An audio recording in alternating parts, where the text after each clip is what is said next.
So these videos will make you question everything. So remember, this is for entertainment purposes only. Let's check these videos out.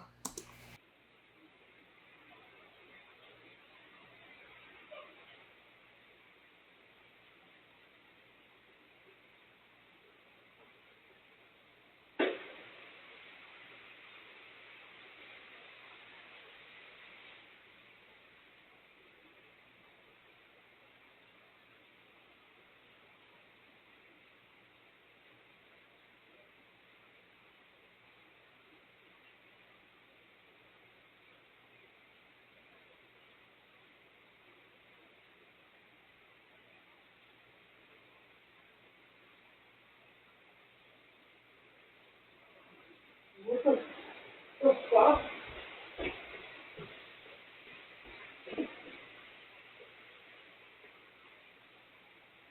Oh my god.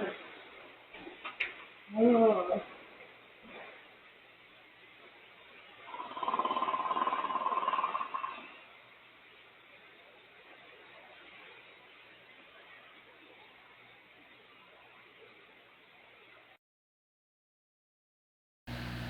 So was the ghost getting comfortable, or what was just happening just then? And what was that noise or sound? Either way, I'm glad she got the baby and got up out of there. For goodness sake, Mom!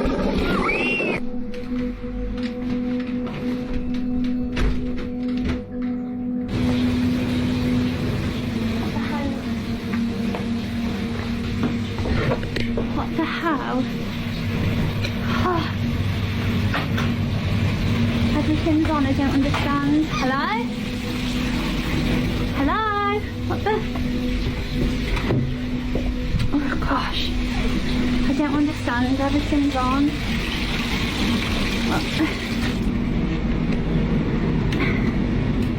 Tumble dryer as well, really. Mom! Dad!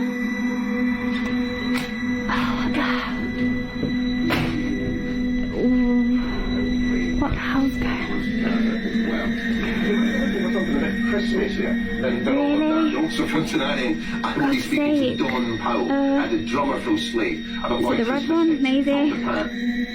Oh god. Whoa.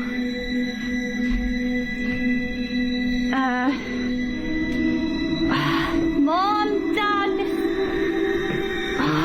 What the hell? I'm a fan of the dark at the best of times. Let alone, man. Is that gonna come on? For goodness sake, Mom!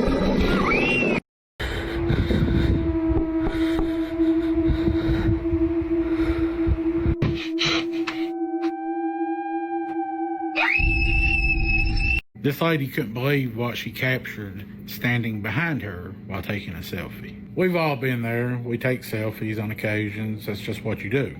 And usually you'll snap 3 or 4 or 5 or more pictures until you find the right one. On this particular day in Marietta, Georgia, right in the square, this lady had stopped at a pizza place who was making silly balloon hats for their customers. And so she thought she'd get a quick picture of it. And in one of the pictures, you can see the balloon hat. It's just a normal picture. The second one, she snapped by accident. But when she went to look at it later, she revealed that there was something behind her.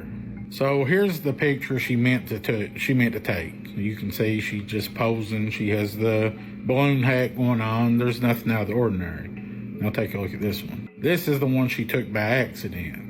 And if you'll look behind her, just right over there, you can see what appears to be the silhouette or like profile of a shadow person just standing behind her. To me, it looks like a man, short hair, but you can see the nose, the mouth, and the eyes. This is a great catch. If you're not familiar with that area, Marietta, there is a lot of history in that area, and I have covered a lot of stories and shared evidence of paranormal activity from this same area. So let me know what you think in the comments. If you have any paranormal evidence or stories you'd like to share. I don't know, but he got me hooked because I'm familiar with Marietta, north side of Atlanta.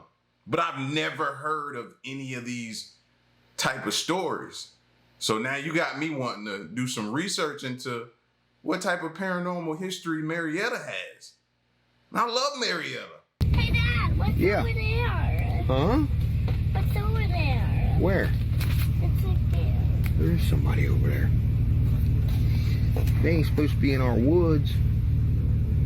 Who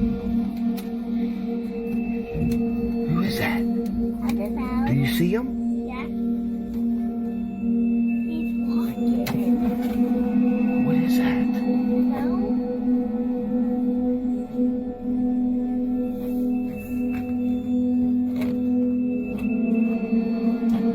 Man, we gotta... All right, hey, let's go up here and we'll turn around, all right?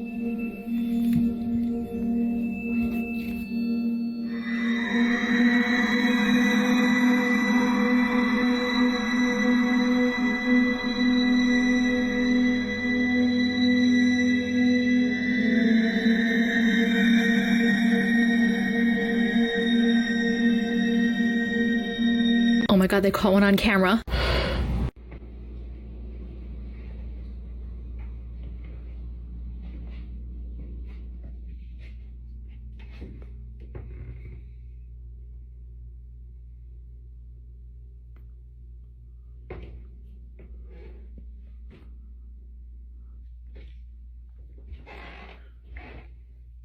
Babe?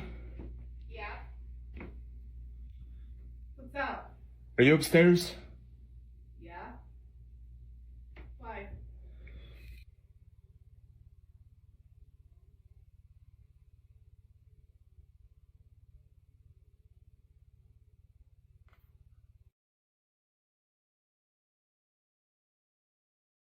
Nope. No! Yo, she's scared. Oh, she's scared. Oh, my heart. She just, woo, why she jump? She made herself a jump scare. Bro, no, hey, that is the scariest feeling, man, to know that the person that you love is in one place, but you hear them talking in another. Oh my God. A local wedding videographer captured what appeared to be an unidentified flying object in the Toledo night sky. Jay Rickard is a busy man this time of year, with fall weddings taking up much of his time. It's blowing up on TikTok and Instagram and all that stuff. But this time, a video he recorded with the drone while working as a videographer at a wedding near downtown Toledo is going viral. So we shot all day long. We take the drone up at the end of the night and we're filming. It wasn't until later on Rickard discovered he captured what appears to be an object moving rapidly in the sky. I'm looking through footage, and the clip that gone viral is what I see that next morning, and I don't know what it is, you know, so I posted it online. Everybody's freaking out over it. To me, I really don't know what it is. I mean, it's interesting to say the least. But many are asking if the video is AI or previously edited. Rickard says no. This is straight out the camera. There's no AI, no edits to this. Here. Look.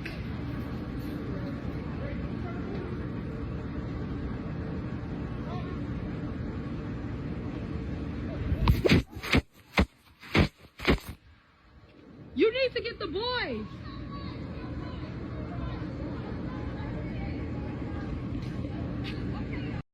So, anybody got any updates on Project Bluebeam? What's going on? Somebody need to get us some type of update quickly.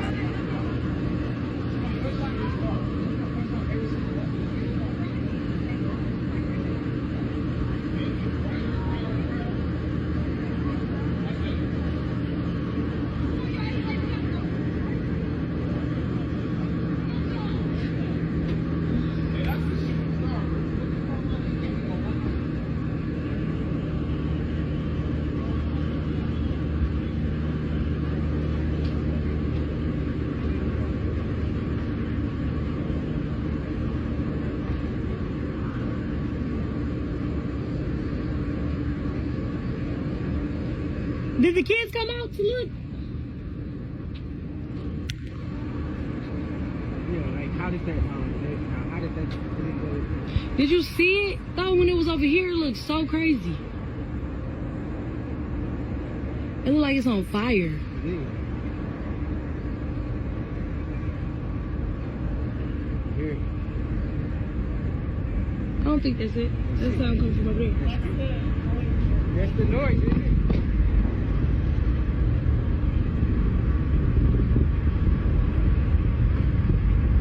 What the heck?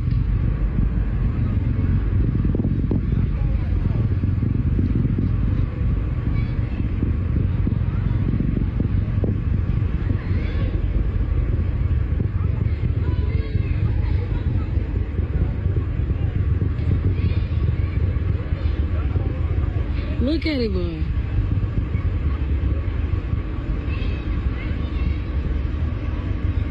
Look at it.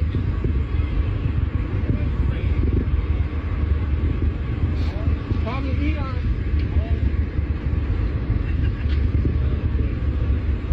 They really just made a hole in the front. Look. Look at it. They don't even look normal. It really like a hole in It's like it turned into a spear. Yeah, at this point, I need to start asking y'all some serious questions. Like, what's the first thing you're gonna do when the aliens show up? What's your first thing you're gonna do? I need to know that, because I feel like they're close, or they're coming, or they're gonna make themselves known here shortly. Check that out. Get the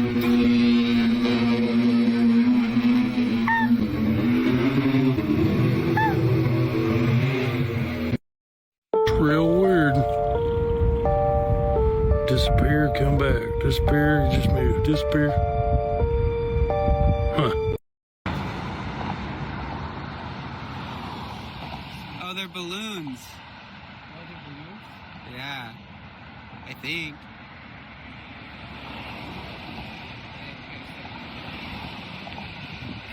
Whoa, those are not balloons. What the fuck is that? Do you think they're balloons? No, it's like, yeah, they look like balloons. That is. They've got to be balloons, but they're like moving so weird, so fast. Oh, they kind of half drop out there. Yeah, it seems like they're all getting pulled at the same time. It's so weird. Bro, aliens, dog. Now, that's the one time where I actually do think those are like balloons tied together. They're moving way too fast to be balloons.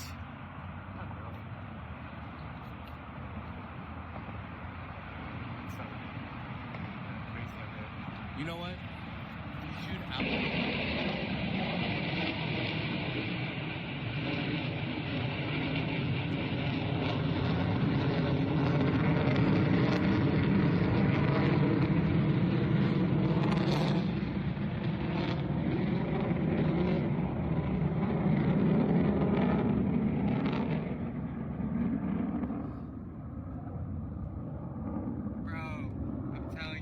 Aliens earlier.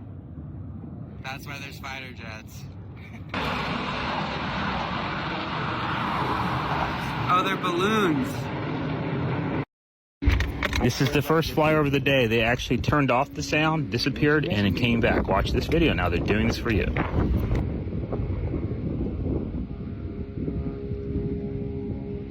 Why is there a moon? What's the moon doing? Okay. If you... There you are.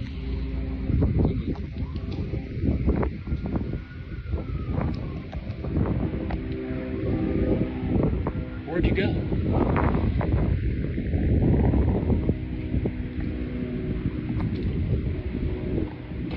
Right there. Okay, have the object right in the center of the screen is fuzzing out right now. And the moon is right there. So it's going right next to the moon. Instead of having the center of the screen. Port St. Lucie, Florida, October 24th, 2024, 11 a.m.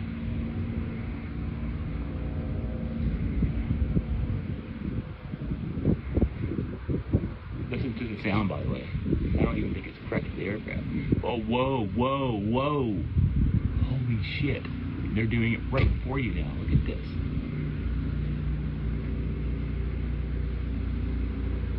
It's completely gone. The sound is gone.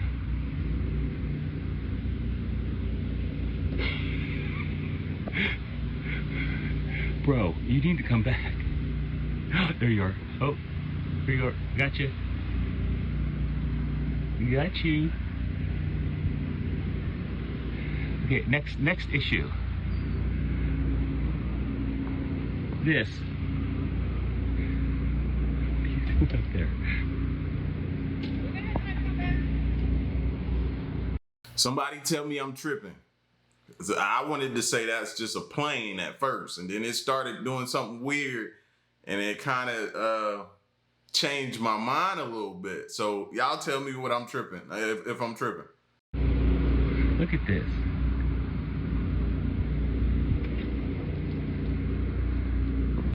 A passenger jet just flew over. I'm not sure. I'm leaving right now. We'll see the rest when I get back. That is not a jet. It's not a passenger jet.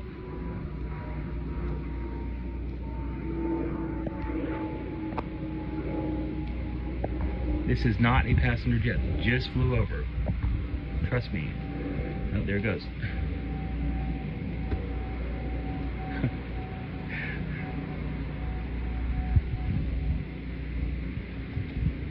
This is okay. So the last flyover was about 200 seconds ago. So I'm going to add this to that video. Look at the clouds, by the way. That's another thing.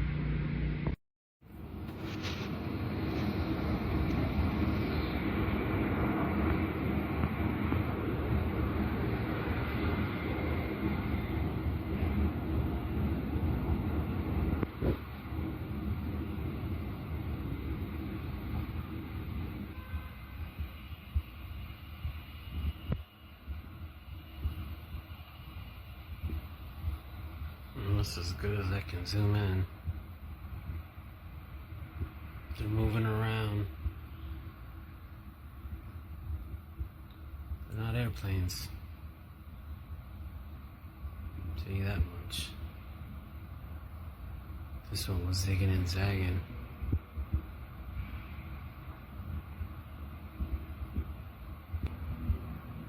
There's a helicopter going after them. It's a military helicopter.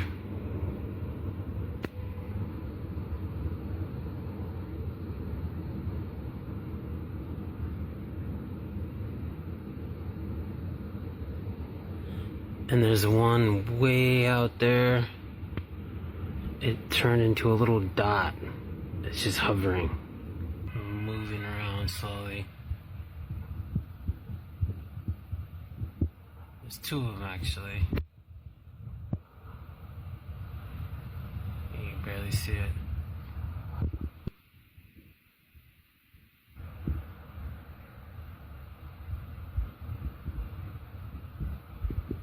I'm gonna keep my eye on this one, see what it does. There's one left. It's just hovering up there. It was a red dot, like an orb, and now it's dark. It's moving slowly. It's not a drone or anything like that. Look, I'll zoom out. So you can't really see it. I zoom out. But it's one of the... I followed it. And now it's just... Oh, is it gone? Wait. I lost it. Now, I know some people may still not believe, and that, which is cool, but you cannot deny that something weird, at least something weird is happening. You see these things, and then immediately you see a helicopter fly behind it. You have to think in your mind, something's going on. Something's not right. It's a feeling. You ain't got to believe it's aliens, but you got to feel that something strange and fishy is going on. Does anyone have any footage of the most recent activity over DC. So supposedly a UFO, UAP, meteor, something fell out of the sky in Washington, D.C. this evening, and I have yet to see any footage. Yeah. Has anyone heard or seen anything? Just curious. Okay. This is in the sky. It's not airplanes, y'all. There's no building over there. What in the actual fuck? I'm gonna be late for work, but yeah, I had to get this on video. The hell is that? Freddie? I think they're finally here, babe. Okay, I gotta go, bye. Being in public could significantly increase your chances of being in prison, but not in a literal sense. The ideal prison created by English philosopher Jeremy Bentham, called the Panopticon, is a structure where prisoners are placed in a circular prison with transparent walls and a guard tower in the center with an invisible guard watching them at all times. I wanted to speak specifically about the French philosopher Michel Foucault and his analysis on the Panopticon. I want to add this caveat now that I'm not exactly taking sides on the context of which the videos that I'm referring to are about, but I'm seeing more and more an influx of strangers recording strangers having intimate, embarrassing, and sometimes even mundane interactions out in public. And I just want to briefly talk about its effects on us, on our subconscious and conscious minds as functioning members of society. Imagine what that's subconsciously telling our brains when we're constantly bombarded with videos of strangers going about their day, having random interactions, and them getting publicized on the internet and them going viral. Bear with me for a little bit and just think about how the Panopticon was created as a structure to keep good behavior within the inmates because it was promoting a sense of surveillance 24/7 by an unknown source. I just wanted to pose a question. How would you feel if you knew that you were being watched 24/7? And you might say, I've never felt that, I don't really care, but also think about the last time you wanted to do something but didn't because you thought it was going to be embarrassing or somebody was going to watch. A little spooky, right? And not to go full Black Mirror mode on you guys right now, but it's kind of scarier to think about when all of these apps and networks are all funneling our information and data into the companies that run them and basically sell our information. For now, if you get the urge to record or take a picture of a random stranger going out and about in public, ask yourself why you feel the need to document that and post it on public for everyone else to see. And if you're on the other end and you want to do something but you're too scared or embarrassed, why should you be? Nobody's watching, right? Michel Foucault. He developed this philosophy in 1975 in his work Discipline and Punish. He explored the evolution of power and the dynamic of it and how it's changed from physical authority to psychological authority. So Foucault uses this as his theory of modern power, that surveillance is used as a key instrument in modern institutions to govern and control the masses. To expand on his point, I want to look at dynamic normalization and panopticism, how it applies to today, and how it applies to me and my lens and my experience as a Black athlete through the concept of media training. In my opinion, media and or social media is a form of a panopticon. It's a watchtower. Athletes are taught to act and engage in a certain way through media training, and there's a societal pushback or a risk of loss of endorsement if not. You probably heard about the Panopticon. You might even reference it sometimes. But do you know its real history? Well, the physical Panopticon refers to a prison thought up by Jeremy Bentham, such that every prison cell is visible from a central guard tower. Bentham, with his brother, developed his theory of a structure where prisoners would not be able to see if a guard in the central tower is paying attention to their behavior, but rather, in theory, the guard could be watching at any time. Thus, Bentham theorized that prisoners would have to remain docile at all times, since they could never actually know whether they were being watched. Sketches over time have laid out what the structure could have looked like to accommodate Bentham's ideas.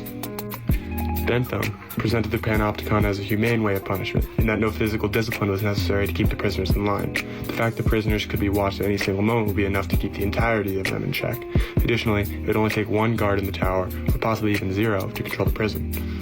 Bentham pitched this idea as a concept not just to prisons, but also hospitals, schools, and factories that could adopt the ideas he laid out. His designs were consistently pushed back upon, and skepticism from critics as well as logistical flaws kept the idea from being realized, and the experiment was mostly forgotten until the critical work of Michel Foucault in Discipline and Punish. In Foucault's eyes, the panopticon represents a shift in the forms of punishment and power from the disciplinary and public displays of authority such as whippings or stoning in the old ages to a sort of sovereign power that reigns over the individuals under surveillance. Foucault makes the argument that as the state progresses with more and more surveillance, they're able to create a docile society that are well behaved to the authorities which oversee them. Additionally, this docility can lead to a false sense of freedom, where the people being watched internalize behavior as their own without an understanding that their actions are a product of the surveillance. This popularized understanding of the panopticon has its prevalence in everyday life, as many people reference the idea and use it to talk about issues like surveillance and privacy. It can often be spoken about to justify policing strategies such as stop and frisk and data harvesting, under the understanding that people behave obediently when there's the possibility of being watched. However, these interpretations use large generalizations of panoptic control. For example, hundreds of years of panoptic-style policing has been met with revolts, protests, and counter-surveillance from groups who haven't submitted to being docile. Additionally, the claims of obedience have often relied on very unscientific arguments and broad claims that are untested and untrue. Lastly, the types of surveillance that use panoptic logic have historically been unequal on lines based on race and class. And when talking about the panopticon, especially in modern settings, it can be more useful to reference it in terms of the authorities who hold power and how they choose to use it against those they are trying to control. Rather than explaining the behavior of the watched, the panopticon can be useful to explain societal systems that have been set up by the watchers. Anyway, what have you heard about the panopticon and how would you talk about it in today's context? You probably heard about Bro, that visual right there is so powerful of that. And then how Jalen Brown also related it to social media, bro. I instantly connected with what he was saying for them and to think about us with the use of our information and how it's used to, like, this stuff goes deep, bro.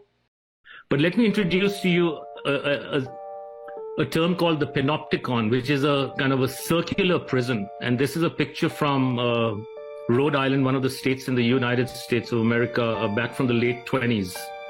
And this is a circular prison where the guards are in the middle and they can watch pretty much all the activity going on in each prison. So all the prisoners know that the guards can watch them at any time. Where we are living is in a digital panopticon, right? And instead of there being security guards, there's computer vision, cameras with computer vision and artificial intelligence. So everyone is being monitored everywhere all the time. And so this has been put in place already. And a few years ago, I was, at a venture capital summit in New York City, and this term was introduced called the Internet of Eyes. And I found it kind of not creepy, but I was kind of curious as to why this term was there. But literally, now everything is falling in place. It's the Internet of Eyes. There are cameras everywhere at intersections. All your automobiles are spy vehicles. They have cameras inside and outside. Tomorrow, by 2025, there'll be an average of at least 16 cameras in every new vehicle. And once you have autonomous driving vehicles, there'll be radar, LiDAR, as well as cameras, and some might even have sonars. They have cameras in space, looking down at the Earth, counting trees, and mapping digital IDs to trees. They have cameras in drones, license plate readers, cameras inside your car, cameras in bus stations, airports. So you're being tracked everywhere. Did you just so this say, is the Internet of Eyes. Did you just say mapping digital IDs to trees? Yeah, every tree and plant, all of nature is going to be mapped digitally. And eventually we'll be getting pushed into the metaverse.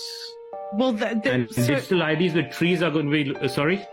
Well, this is fascinating to me because what they're doing, Aman, is they're currently shifting, all humanitarian causes towards climate change and looking after what they call Mother Earth, according to Nancy Pelosi, and they're meeting this month for an interfaith meeting on Mount Sinai where they're announcing their new climate 10 commandments. It's unbelievable what these people are doing. And so that's right. That would mean if they are digitally mapping every tree, every plant, then that would also be able to impact your score should you interact with one of these trees or plants or harm them or, emit too much carbon affecting this plant, or so they say. This would also impact your social credit score. There really is no escaping from this surveillance. And the way they did it to us, I almost got to tip my hat at them. Like, they used this shiny object syndrome to get us all where they wanted us to be. You know what I mean? They gave us the electronics. They gave us social media. We thought we were using it in entrepreneurial and content creators and everything. All the while, they were just gathering us up. Whole time. Anytime we think or something else, they hand us a shiny new object. Oh, here's a new iPhone. Oh, here's a new app. Oh, this app can make your life so much easier. Oh, look at technology. Oh, here's another. Like, so many different things they handed us, shiny object, while they were just gathering us up, putting us where they wanted us to be. This is scary, bro. This is scary. Panopticon is for my sociology class, part 2. In my last video, I talked about the origins of the Panopticon. Here are the actual plans. It was a prison that was designed by Jeremy Bentham that never ended up getting built. But the idea really ended up becoming famous through French philosopher Michel Foucault. Here he is again. In his book Discipline and Punishment, Foucault used the Panopticon as a metaphor for power and social control. Foucault believed that power came from the ability to discipline the body. In Foucault's view, the government is able to discipline our bodies by surveying us all the time, everywhere.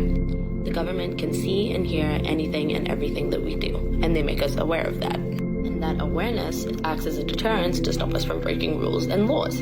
For example, a large reason why you don't steal is because you know that there's surveillance cameras. A large reason why you don't speed is because you know that there are speedometers out on the road.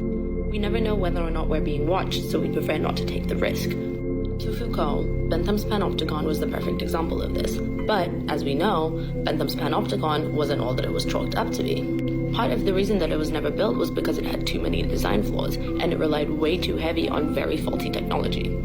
It was either that the guard couldn't see every single prisoner in the tower, or more than one guard was needed to be able to see every prisoner in the tower, or if the prisoners misbehaved, there was no way for the guards to communicate with them to know that they had seen it. All sorts of things. So, if the real Panopticon isn't actually all that it was made out to be, and isn't all-seeing and all-knowing, what does that mean for the metaphorical Panopticon? It means that the state saying that they're constantly watching you and know everything that you're doing is more of a spook tactic than it is an actual tactic, and they're relying on the psychological element of you believing it to keep you in check. The state hopes that we'll believe them, in the same way that Jeremy Bentham hoped that the prisoners would believe that the guard was always watching, even when the design of the prison made that impossible. And there are so many everyday examples of government surveillance or private tech surveillance being sold to the government that we know doesn't work. Think about how apps like Instagram collect all your data and then still constantly feed you ads of things that you would never buy or want to see. Think about all the times that you walk through a metal detector with metal and it doesn't go off.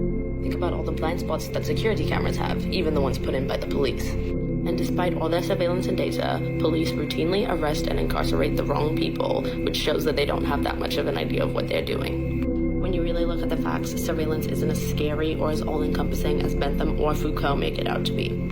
So if we're going to keep looking at the Panopticon as a metaphor for the state, what we should really be doing is not studying it the way that sociologists always have and the way that Foucault tells us to, where state surveillance is big and scary and disciplinary, flawed, often ineffective, and a big game of smoke and mirrors that's made to sound a lot scarier than it actually is. Growing up in Christianity is like growing up in a panopticon, and if you haven't heard of that concept before, let me explain. The panopticon is a theoretical concept that shows that if people think they're being watched, they're going to behave differently. So here we have a prison with a central observation tower, and the prisoners could be being watched at any point in time, and they won't know. So they'll basically behave as if they're always being observed. If there's always the possibility that you're being watched, you're going to self-monitor and police yourself. And the reason that this applies to Christianity is because we're taught that God knows our every thought, and even if you think something, like, you've already sinned.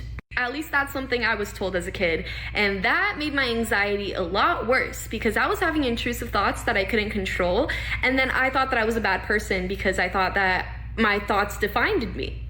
I feel like I would have known I was queer a lot sooner if I didn't feel imprisoned by my own self, thinking that there was always a God that could judge my every thought and that I was going to be held accountable for every fucking thought that I had, even if I didn't choose to have that thought.